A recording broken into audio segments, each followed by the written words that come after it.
You're listening to Ripple Effect, a 5-part audio-visual series brought to you by AF8. Episode 4, What Could a Lake Tsunami Be Like and How Might It Impact Us? A lot of work has gone into understanding the geology of the Mackenzie Lakes, and particularly Lake Tekapo, to try to establish the likelihood of the lakes posing a hazard in the event of an earthquake. Last time, Helen Jack, Geological Hazard Analyst with Environment Canterbury, and Joshua Mountjoy, Marine Geologist with NIWA, explained how the landscape surrounding the lake, and even the lakebed itself, can be assessed for signs of past and possible future landslides that may have caused lake tsunami. But how do we use that information to help us anticipate what might happen in the event of a large earthquake, and try to prepare accordingly? I asked Helen to summarise the main findings from the investigation so far. We were very fortunate, actually, that NIWA and GNS Science could get the funding to do the work that they did on Lake Tekapo. It's quite expensive work, to map the lake bed and to do all this modelling, and it's not something that we can often afford to do as a council. So we were really fortunate that they were able to do that work and that we could take those results and do something with them. And so what their work had shown was that really the most likely scenario was either a landslide into the lake from further up the lake at the northern end, or a delta collapse of either the Godley Delta or the Cass River Delta, which is halfway up the western side of the lake. So these are the scenarios that they focused on the most.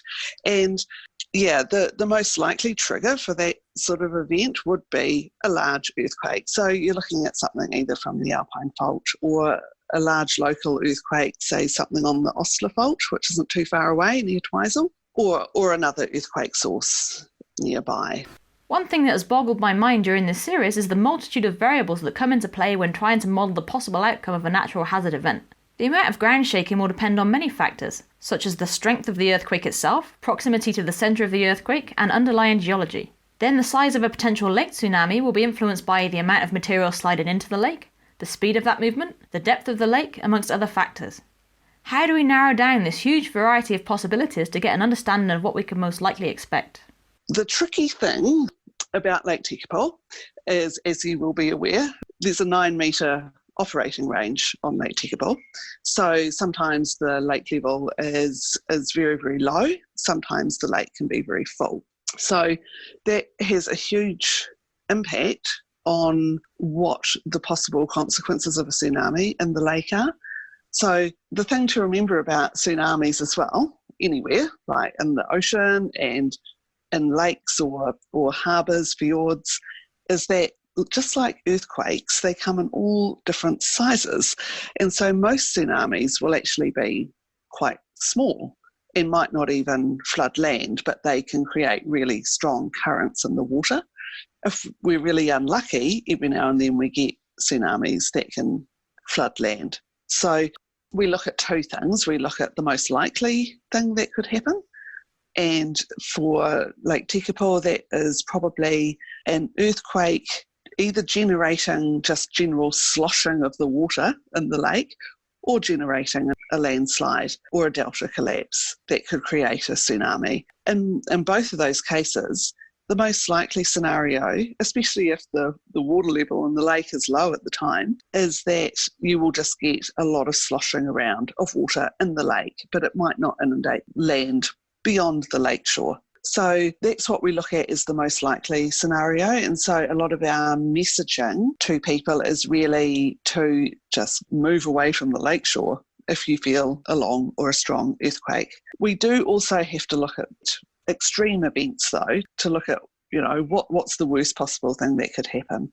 So for that, we generally take a 2,500 year sort of event.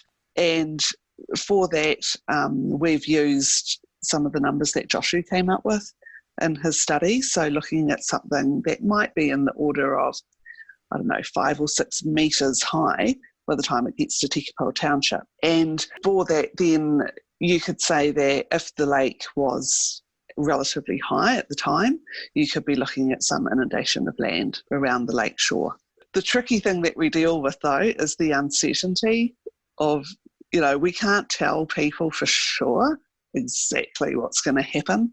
We can't say exactly where the water might get to because it is just dependent on so many different variables. So that's why we've tried to keep our messaging very simple in terms of just telling people to get away from the lakeshore if they feel along a strong earthquake. We can't give a lot of guidance yet because we don't have enough information about how far to go.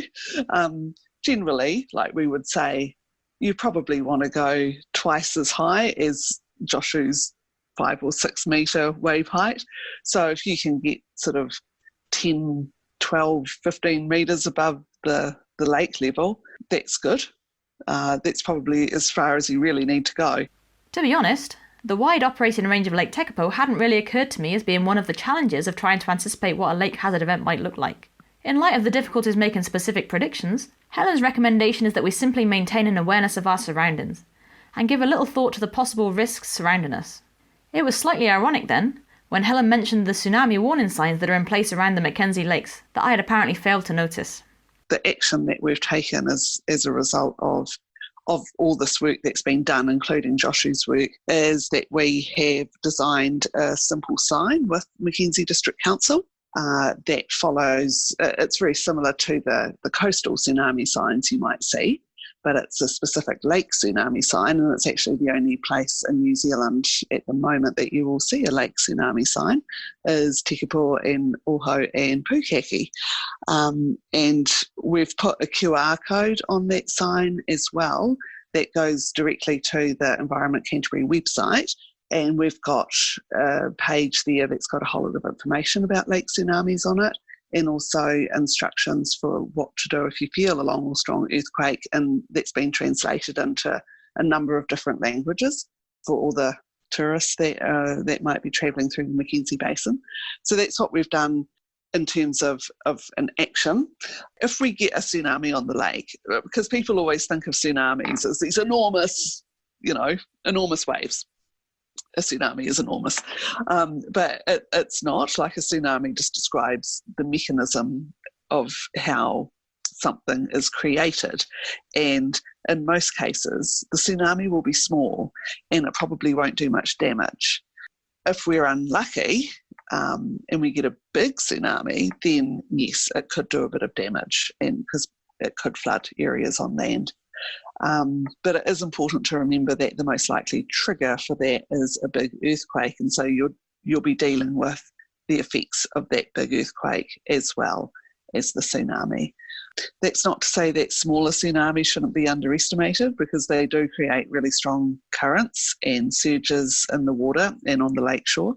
They can do. So we still want people to stay off the lakeshore so that they aren't injured by any currents or surges, but the chances of, it is still possible, but the chances of a lot of damage from a tsunami coming up out of the lake and onto the land, it is still fairly small. I'd not thought about it like that before, but it makes sense. If there were to be a large lake tsunami, then that must have resulted from a sizable earthquake. It's likely that the event would have had numerous other impacts beside the movement of the water in the lakes. So the final step on my journey to understand the lake hazards in the Mackenzie is probably the most important. I need to find out what has been done so far to help us as communities to prepare for a large earthquake, and what we can do on a personal level to keep ourselves, our families and businesses as safe as possible. Next time I'll speak to Phil McKay, Emergency Management Officer, to find out more. Ripple Effect was brought to you by AF8. Creative direction, design and editing by Alice Lake Hammond. Writing and narration by Sam Lord. Illustration by Beck McMaster. With many thanks to our contributors, Associate Professor Caroline Orchiston, Dr. Kaylee Crawford-Flett, Helen Jack, Dr. Joshu Mountjoy and Phil McKay. And thank you for listening. You'll find all 5 episodes along with more information about the Alpine Fault and its potential ripple effects on our website www.af8.org.nz.